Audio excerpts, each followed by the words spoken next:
Right. So stay with me, Rahul, as we also take our viewers again through these visuals that have come in. This is, in fact, the clearest set of visuals that we are bringing to you before we get in more expert views. That is the moment when Tejas actually crashes over there, as you can see, and soon after it's turned into a ball of fire. Columns of smoke, in fact, billowing out over here. This is the Al Maktoum International Airport in Dubai that you're looking at. There you see the Tejas fighter jet. And what we are also being told is that it happened roughly at around 2:10 p.m. local time. This is the other, in fact, set of visuals that we are bringing to you. Remember, we have 3 sets of visuals that we are playing out for you from the second perspective over here, as we highlighted that this is where the air show has been happening. You can see the other aircrafts have been parked over here at the Al Maktoum International Airport, and that's the moment where you can see it nosedives over there. I want to quickly take this forward with Rahul, who continues to stay with us. So, Rahul, your thoughts as we see these visuals? Yeah, deeply disturbing. I've just got an update from a fighter pilot who will be joining us very soon, a former fighter pilot. And he said a key feature of the jet is the Martin Baker 00 ejection seat. Now, this is very interesting. He said it's designed to allow a pilot to eject safely even at 0 altitude and 0 speed, such as perhaps even during takeoff. That's what he was sort of suggesting, or low-level maneuvers. So we may still have hope for the pilot. We still have hope. And according to this expert, the system uses an explosive charge to blow off the canopy, thrust the pilot clear of the aircraft, and deploy parachutes to stabilize descent. Now, the one thing we haven't seen in this tight frame that we have been able to access from the Dubai Air Show is pictures of a parachute or of someone sort of being pushed out of the canopy as the plane has gone down. So we're hoping that the pilot managed to eject. The spectators at the air show witnessed this crash, as I said, and you can see that they're viewing from enclosures near the runway. So this is not very far, the perspective that you're getting. True. Stay with me, Rahul. That's a very important feature that you've shared about the Tejas fighter jet. But let's also quickly go across to Akash, who is reporting live from Dubai, remember, where the air show was happening. Akash, what are you picking up quickly from your sources, apart from the confirmation that this crash has actually taken place? Right. So, Akanksha, you see, from last 4 days, we are, seeing that how, in fact, this aircraft is performing.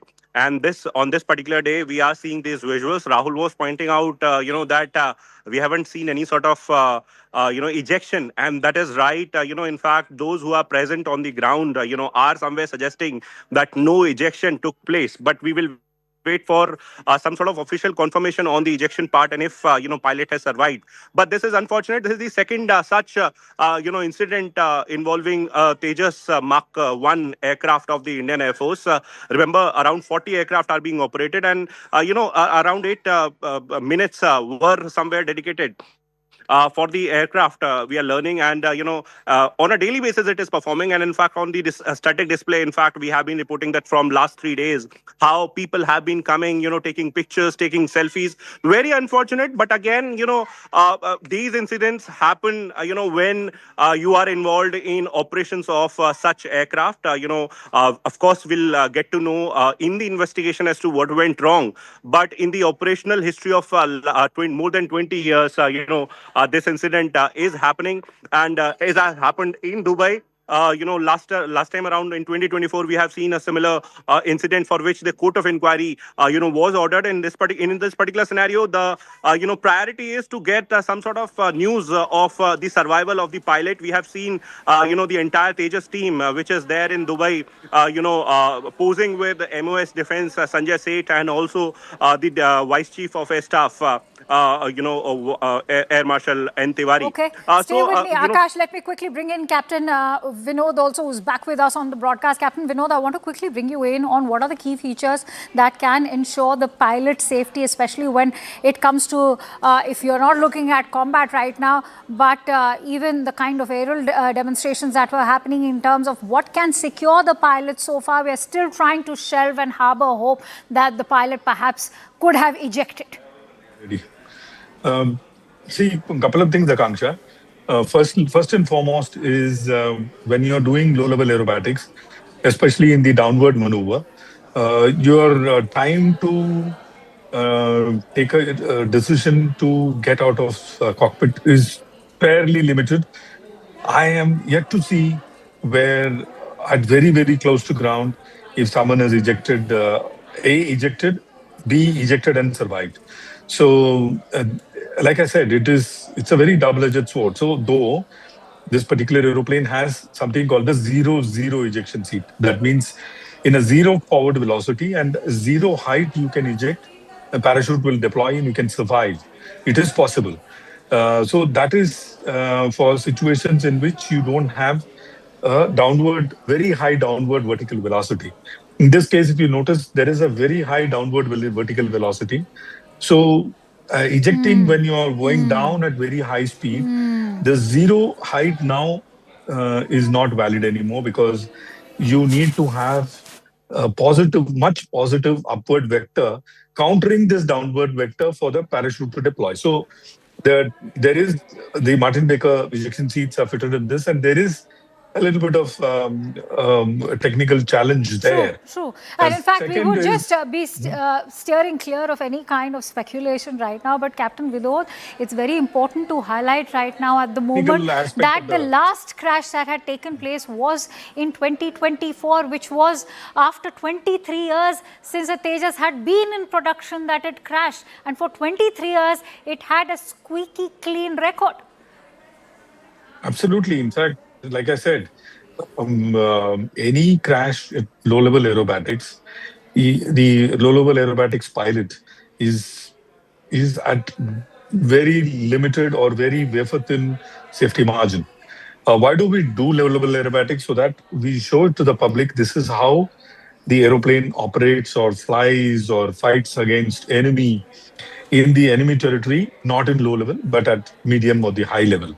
So the people get to see such aerobatics and be assured of the capability of our aeroplane, firstly, and secondly, it motivates many youngsters to join the Indian Air Force and be part of this elite group. So that's the reason we do low-level aerobatics. And in our case, since, like you said, Tejas has had a very wonderful safety record, and such demonstrations, is like is telling the world, come and buy our fighters. In spite of this, I'm very sure many people would be interested in having Tejas in their fighter group, basically because of its record. And every professional knows low-level aerobatics and a crash in low-level aerobatics has no indication towards the capability of the pilot, of the aircraft. Like I was saying, Akansha, to you, I am not speculating. Nobody in his right mind and who's worn uniform or sat in this cockpit would. But we are only trying to see the possibilities, A, B, C, D. In one of the A, B, C, D, one of them or two of them or three of them, we could put our finger on. Because by the time you take out the so-called black box, we call the FDR, flight data recorder, and milk out the data and find out what has gone wrong, it would be month, 2 months, 3 months down the road. By that time, you and I may not be interested in this news. B, it will be kind of a side story. Over to you, Akanksha. Welcome to Moneycontrol, your ultimate destination in the ever-evolving world of finance, business, markets, policy, and technology. India's preeminent news platform, driven by facts and fueled by data. A platform made in India, for India, and for the world. Moneycontrol.com has a staggering reach of 100 million plus monthly active users and 6.02 million daily active users. Being a transformative digital force, reshaping how we engage with money, markets, and news. Setting us apart is our commitment to delivering accurate information and empowering financial decision-making in a dynamic ecosystem. Seeking a deeper dive into the financial realm, we present Moneycontrol Pro, a powerhouse of exclusive insights, providing actionable investment ideas and expert analysis. Because in today's fast-paced world, informed decisions demand both information and expertise. And we have 1 million plus Moneycontrol Pro total paid subscribers and 100% return in 1.5 years, beating the market. Explore market trends, access expert opinions, and utilize essential financial tools all at your fingertips. Join the millions who trust Moneycontrol.com for their financial journey, where facts meet finance and data drives decisions. Think money.